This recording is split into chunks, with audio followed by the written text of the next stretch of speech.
BEd BSc part 3 online classes में आपका स्वागत है। आज अपन बात करेंगे यूरोपीय महाद्वीप का भौतिक स्वरूप।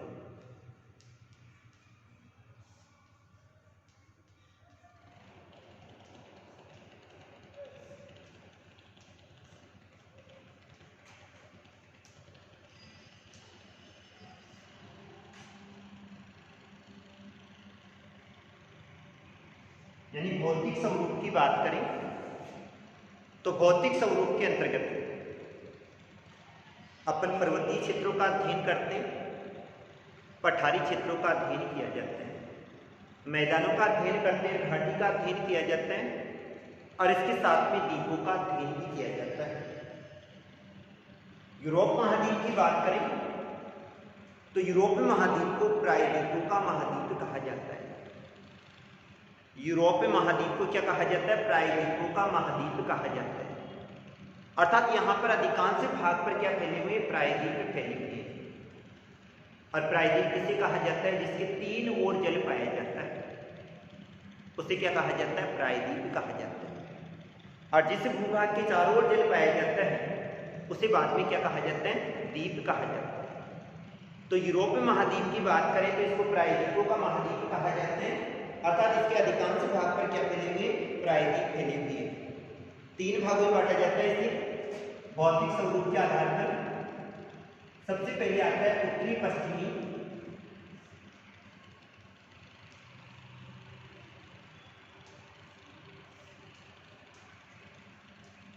पर्वतीय प्रदेश, जो कि यूरोप महाद्वीप के उत्तरी पश्चिमी भाग में फैला हुआ है। दूसरा आ जाता है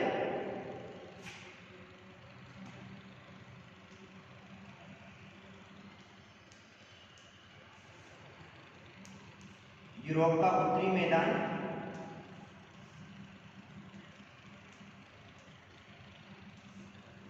यूरोप का जो उत्तरी मैदानी क्षेत्र है उसे मध्यवर्ती मैदान के नाम से भी जाना जाता है।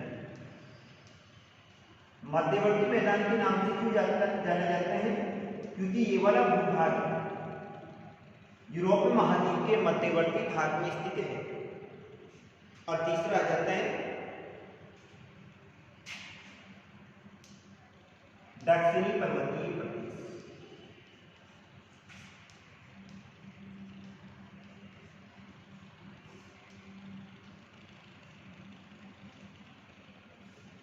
भौतिक स्वरूप के आधार पर यूरोपीय महाद्वीप को तीन भागों में बांटा जाता है। सबसे पहले आता है उत्तरी पश्चिमी पर्वतीय प्रदेश, दूसरा आता है यूरोप का उत्तरी मैदान और यूरोप के उत्तरी मैदान को मध्यवर्ती मैदान के नाम से भी जाना जाता है। और तीसरा आ जाता है दक्षिणी पर्वतीय प्रदेश। अर्थात यूरोपीय महाद्वीप के दोनों ओर, उत्तरी भाग की ओर और दक्षिणी भाग की ओर पर्वतीय श्रेणियां पाई जाती हैं। ये वाली जो पर्वतीय श्रेणियां हैं इनका निर्माण वलन की क्रिया के कारण से हुआ था।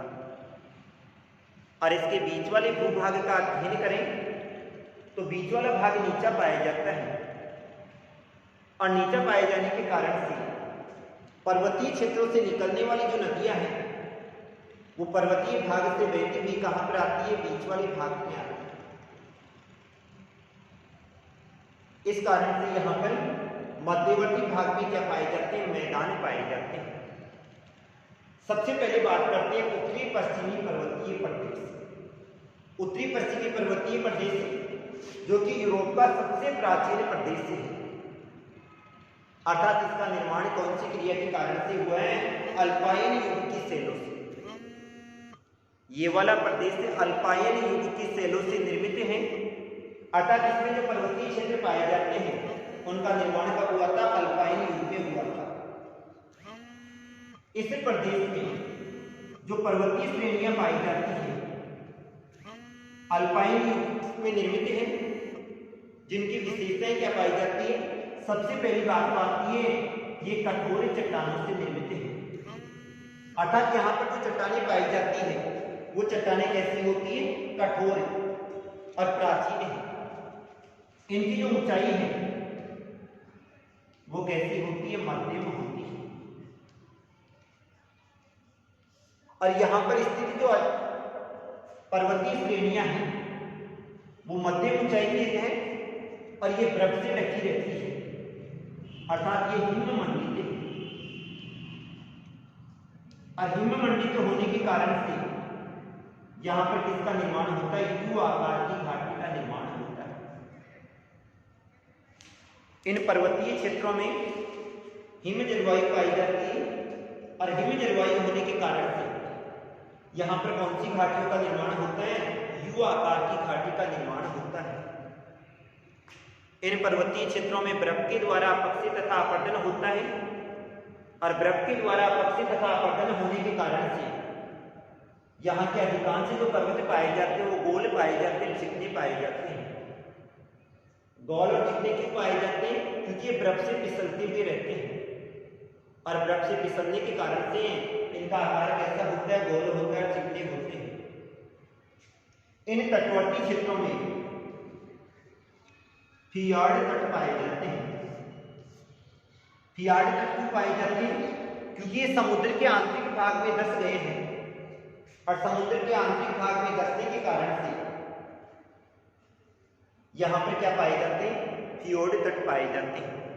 अब इसका जो विस्तार पाया जाता है, इसका विस्तार आइसलैंड से लेकर पिट्सबर्ग तक पाया जाता है, अर्थात आइसलैंड, स्कैंडिनेविया आ जाएगा, ब्रिटेन आ जाएगा और पिट्सबर्ग वाले क्षेत्र, इन सभी क्षेत्रों में इसका क्या पाया जाता है?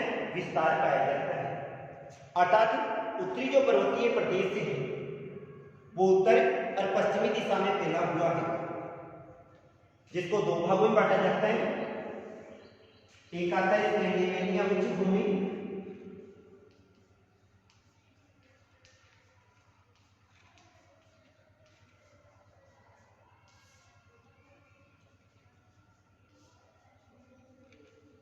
यानी उत्तरी पश्चिमी पर्वतीय प्रदेश को दो भागों में बांटा जाता है। स्कैंडिनेविया उच्च भूमि, दूसरा आता है ब्रिटेन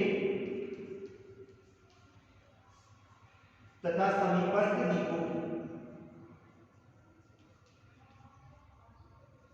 द्वीपों की उच्च भूमि। स्कैंडिनेविया उच्च भूमि की बात करें तो स्कैंडिनेविया में कौन से क्षेत्रों को सम्मिलित किया जाता है? नॉर्वे,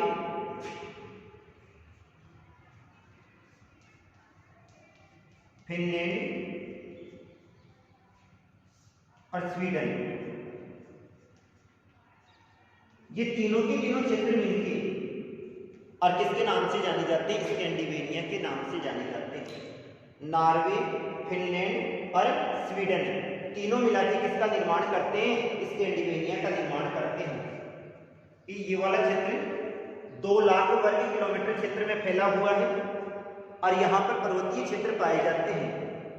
और इन पर्वतीय क्षेत्रों की बात करें तो इन पर्वतीय क्षेत्रों की औसत ऊंचाई 2000 मीटर के आसपास पाई जाती है। नॉर्वे, फिनलैंड और स्वीडन मिलकर किसका निर्माण करते हैं? स्कैंडिनेविया उच्च भूमि का निर्माण करते हैं। इन पर्वतीय क्षेत्रों की औसत ऊंचाई 2000 मीटर के आसपास पाई जाती है और यहाँ पर अधिकांश जो पर्वतीय क्षेत्र हैं वो सीढ़ीनुमा आकृति में फैले हुए हैं।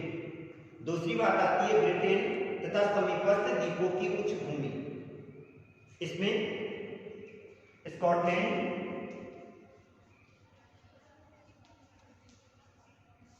वेल्स और ब्रिटेन वाले क्षेत्र को सम्मिलित किया जाता है। 3 मुख्य क्षेत्र आते हैं, स्कॉटलैंड आ जाता है, वेल्स आ जाता है और ब्रिटेन वाला क्षेत्र आ जाता है। स्कॉटलैंड के अधिकांश भाग की बात करें तो स्कॉटलैंड का अधिकांश भाग पर्वतीय क्षेत्रों के द्वारा निर्मित है, अर्थात इस क्षेत्र में क्या पाए जाते हैं? पर्वतीय पर्वत पाए जाते हैं।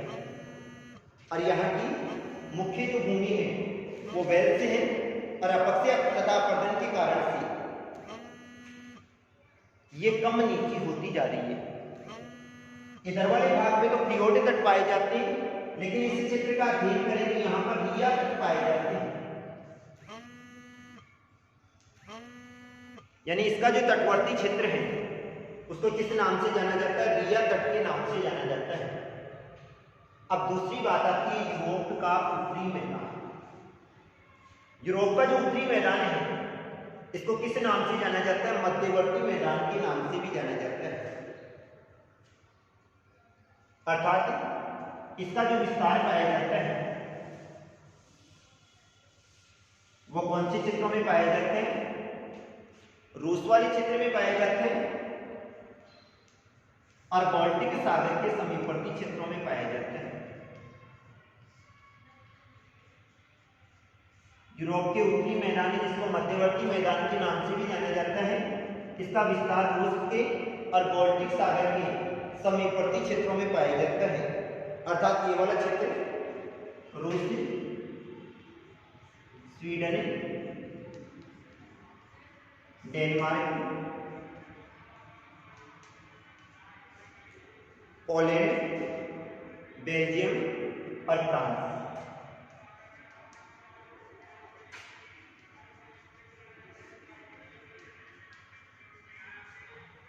यूरोप का उत्तरी जो मैदानी क्षेत्र है जिसको मध्यवर्ती मैदान के नाम से भी जाना जाता है, ये रूस और बाल्टिक सागर के समीपवर्ती क्षेत्रों में पाया जाता है और इसका विस्तार रूस में, स्वीडन, डेनमार्क, बेल्जियम और फ्रांस वाले क्षेत्रों में पाया जाता है। इस मैदानी क्षेत्रों की विशेषता का अध्ययन करें तो यहाँ पर राइन, नीपर, वोल्गा, डेन्यूब आदि नदियां बहती हैं। जब ये वाली नदियां अपक्षय तथा अपर्दन की क्रिया करती हैं और इनके साथ में कंकड़ पत्थर के अवशेष आते हैं तो उन्हीं अवशेषों के कारण से इस मैदानी क्षेत्रों का निर्माण होता है। यूराल और वोल्गा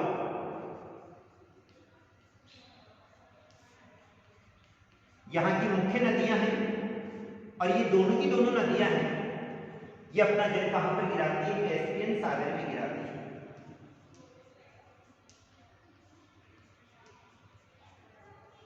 याद रखना यूराल और वोल्गा नदियां अपने जल को कहां गिराती है?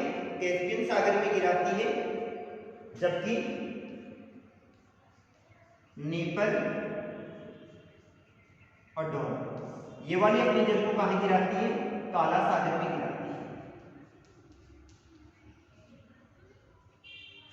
कैस्पियन सागर और काला सागर दोनों के दोनों यूरोप महाद्वीप को एशिया महाद्वीप से अलग करते हैं। इसके अलावा टेम्स नदी है जो कि इंग्लैंड वाले क्षेत्र में बहती है और ये वाली जो नदियां हैं ये अपने जल को कहां गिराती है? बाल्टिक सागर में गिराती है। तो यूरोप का जो उत्तरी मैदान है जिसको मध्यवर्ती मैदान के नाम से भी जाना जाता है और ये वाला जो मैदानी क्षेत्र है इसका निर्माण नदियों के द्वारा अपक्षय तथा अपरदन की क्रिया के फलस्वरूप लाई गई जो रेत है उसके द्वारा इसका निर्माण हुआ है। अब तीसरी बात करते हैं दक्षिणी पर्वतीय प्रदेश। दक्षिणी पर्वतीय प्रदेश जो कि यूरोप महाद्वीप के दक्षिणी भाग में फैला हुआ है, लेकिन इसकी जो आकृति है और इसकी जो आकृति है, उत्तरी भाग और दक्षिणी भाग दोनों की आकृति अलग अलग पाई जाती है, भिन्न भिन्न पाई जाती है। इन दोनों की आकृति अलग अलग ही पाई जाती है क्योंकि इस क्षेत्र में तो केवल पर्वतीय प्रदेश ही पाया जाता है, लेकिन इस क्षेत्र की बात करें तो इसमें पर्वत भी पाए जाते हैं, पठार भी पाए जाते हैं और मैदान भी पाए जाते हैं। अर्थात यहाँ पर अनेक प्रकार की घाटियां भी पाई जाती हैं। इस क्षेत्र में सभी प्रकार की स्थलाकृतियां पाई जाती हैं। पर्वतीय स्थलाकृति भी पाई जाती है, पठारी स्थलाकृति भी पाई जाती है और मैदानी स्थलाकृति भी पाई जाती है। इस क्षेत्र को 3 भागों में बांटा जाता है।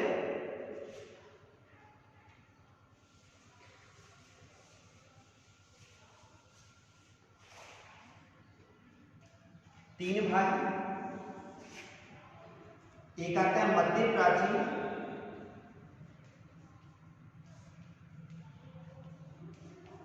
पर्वत पेशवी। मध्य प्राचीन जो पर्वत बेसिन है इनका जो निर्माण हुआ है वो कालांतर में हुआ था, अर्थात ये वाली अधिकांश प्राचीन पर्वतीय श्रृंखलाएं पाई जाती हैं। दूसरी जो बात करें तो नवीन अल्पाइन क्रम है,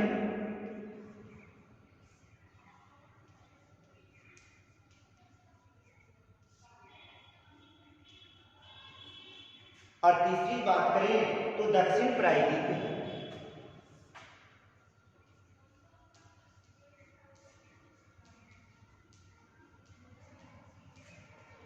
तो दक्षिणी पर्वतीय प्रदेश जिसके मुख्य 3 क्षेत्र पाए जाते हैं, मध्य प्राचीन पर्वत बेसिन है, नवीन अल्पाइन क्रम है, और तीसरा आता है दक्षिण प्रायद्वीप है। मध्य प्राचीन इसका जो निर्माण हुआ था वो हर्षियन तंत्र के अंतर्गत हुआ था, और यहाँ का मुख्य जो पर्वतीय क्षेत्र है वो कौन सा है? गौड़ पर्वत है।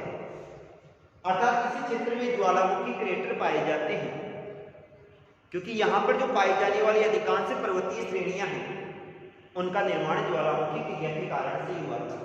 तो यहाँ पर ज्वालामुखी क्रेटर भी पाए जाते हैं और चोटियां भी पाई जाती है। विश्व के जितने भी मुख्य ज्वालामुखी पर्वतीय द्वीप हैं जैसे सिसिली हुआ वो यहीं पर स्थित है। दूसरी बात आती है नवीन अल्पाइन क्रम, जिसमें आल्प्स पर्वतीय क्षेत्र को लिया जाता है और कार्पेथियन पर्वत श्रेणी को लिया जाता है। और तीसरा जो भूभाग आता है उसमें दक्षिण के प्रायद्वीपों को सम्मिलित किया जाता है। इसमें प्रायद्वीप भी पाए जाते हैं, द्वीप भी पाए जाते हैं, और यहाँ का जो मुख्य द्वीप है वो कौन सा है? स्ट्रोम्बोली। तो ये तो थे यूरोपीय महाद्वीप के का भौतिक शब्द। आज के लिए इतना ही। Thank you.